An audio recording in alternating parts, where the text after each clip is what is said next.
घंटालाल recording studio Guraru गया। संजू देवी जिंदाबाद जिंदाबाद जिंदाबाद, अपू भैया जिंदाबाद जिंदाबाद जिंदाबाद, पंचायत के वार्ड नंबर 3 के वार्ड सुनास कैसा हो, संजू देवी जैसा हो, क्यों पड़े हैं चक्कर में, कोई नहीं है टक्कर में। मिक्स बाय विकास भारती।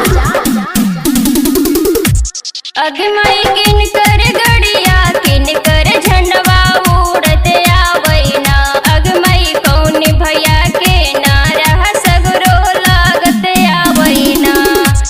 अगमई संजू देवी के झंडवा गरिया उड़त आवैना, ते अगमई अपू भैया के नरवा सगरो लागत आवैना, तहाँ हमारा संजू देवी के नरवा सगरो लागत आवैना।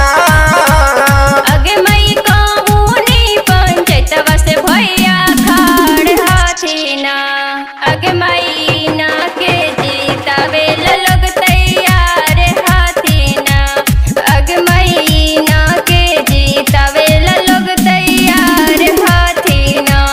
महिनी बापन चैतवा से दीदी खाड़ा हाथीन ना, अबरी संजू देवी के वार्ड बनवल तैयार हाथीन ना, अबरी वार्ड नंबर 3 से जीत जैथिन ना, अबरी संजू देवी वडवा हमर बान जैथिन ना, अबरी संजू देवी वडवा हमर बान जैथिन ना।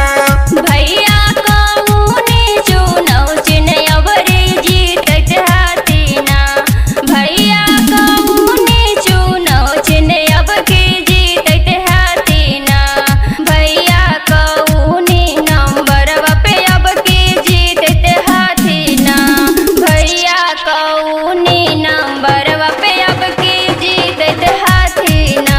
ये महीनी 3 नंबर वार्ड से दीदी जीतत हाथीन ना, ए दीदी संजू देवी वडवा हमर बान जैथिन ना, उब पंचायतवा से वडवा दीदी बान जैथिन ना, त संजू देवी हमर वडवा हमारी बान जैथिन ना, त अपू भैया जी के लजिया सावरा खलिहाना।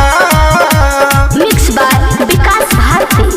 संजू देवी जिंदाबाद जिंदाबाद जिंदाबाद, अपू भैया जिंदाबाद जिंदाबाद जिंदाबाद, पंचायत के वार्ड नंबर 3 के वार्ड सुनास कैसा हो, संजू देवी जैसा हो, क्यों पड़े हैं चक्कर में, कोई नहीं है टक्कर में। घंटालाल रिकॉर्डिंग स्टूडियो गुरारू गया।